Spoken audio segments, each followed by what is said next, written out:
परभणी प्रकरणामध्ये न्याय मिळावा या मागणीसाठी लॉंग मार्च निघाला होता, परंतु हा लॉंग मार्च भाजप आमदार सुरेश धस यांच्या शिष्टाईमुळे थांबला असे समजते।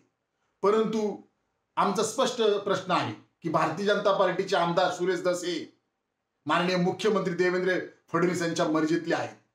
ते कोण आहेत? कारण परभणी प्रकरण आणि भाजप आमदार सुरेश धस यांचा काय संबंध आहे, हा असा आमचा प्रश्न आहे। कारण परभणी प्रकरणामध्ये संविधानाची जी प्रतिकृतीची तोडफोड झाली आणि त्या समाजकंटकाला अटक केली, अजूनपर्यंत या समाजकंटकावर देशद्रोहाचा गुन्हा दाखल झाला नाही, याची नार्को टेस्ट झाली नाही, का झाली नाही, हा आमचा प्रश्न आहे।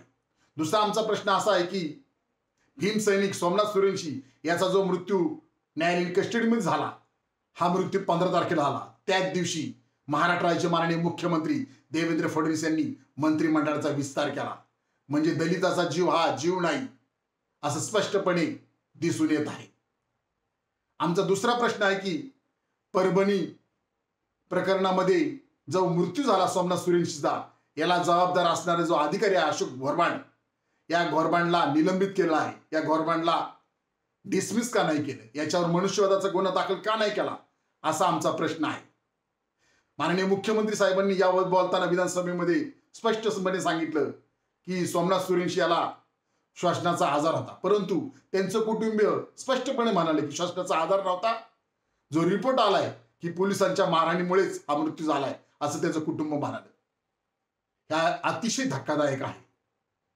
माननीय मुख्यमंत्री साहेब, आपले जे दूत आहेत आमदार सुरेश धस यांना तुम्ही पाठवलं होतं, लॉंग मार्च थांबला, आश्वासन दिलं तुम्ही, परंतु आम्हाला आश्वासन नको, आम्हाला स्पष्टपणे कारवाई पाहिजे।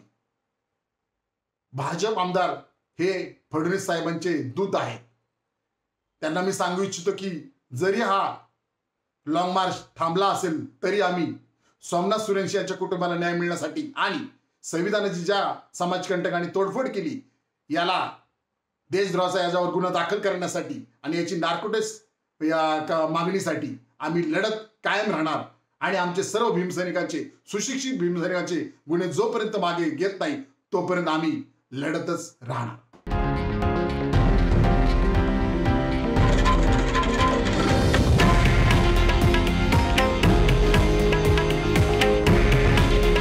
हे आहे देशातील नंबर 1 न्यूज नेटवर्क आणि आपण पाहत आहात TV9 मराठी। काळजी तुमची, हित महाराष्ट्राचं।